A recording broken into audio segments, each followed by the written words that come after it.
Obviously, really disappointing performance for us today.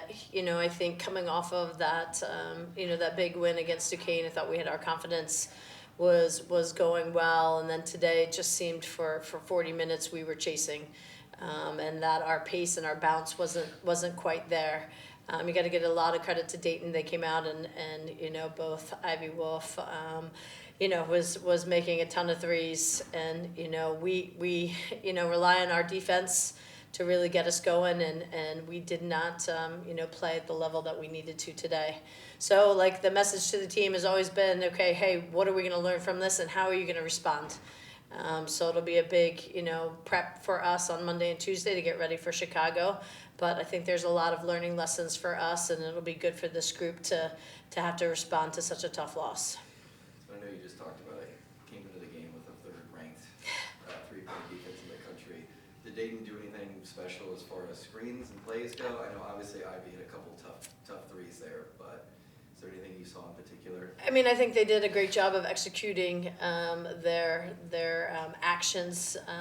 Again, I think it's one of the things that we, like you've said, have done really well, has been defending the three-point line.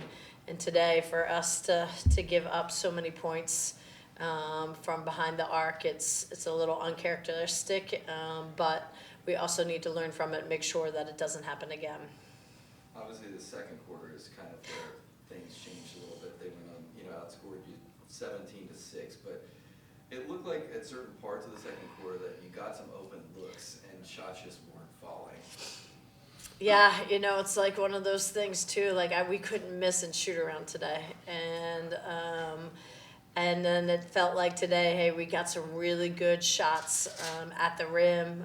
We got some open looks, but that's a part of the game, and we've got to make sure that we're going to get offensive rebounds. And the other side of it is that we can't have our defense attached to our offense. But I thought, we got some good looks there that, have been falling for us, and today they didn't. But we still got to be able to defend at a high level when those shots don't fall. Obviously, you had a pretty quick turnaround between the Duquesne game Thursday night, having to come in and play Dayton Sunday, here today at 1 o'clock.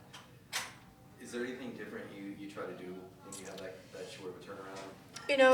I think obviously you're always, I think our Chris and our athletic training staff and Coach T, strength coach, are always trying to make sure, hey, that we're fresh, and that we have our legs. And I think this is what Division I January looks like.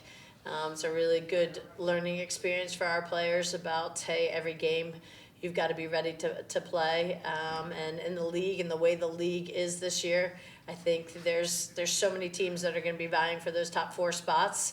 And it's going to be a battle every night, and we've got to make sure that we're prepared, and do a better job when we're out on the court. Moving forward, obviously you have a pretty tough stretch coming up. You've got Loyola on Wednesday, play St. Joe's again for the second time in 2 weeks. Rhode Island, Richmond, tough stretch coming up. What's kind of the message moving forward? I think, one of the most important things is just it's day by day. I think the league, like we knew going in, is going to be tough. But that was what our non-conference was like.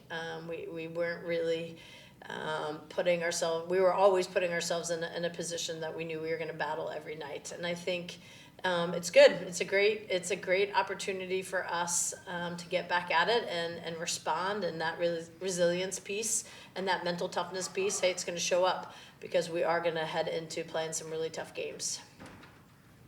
Great. Thank you.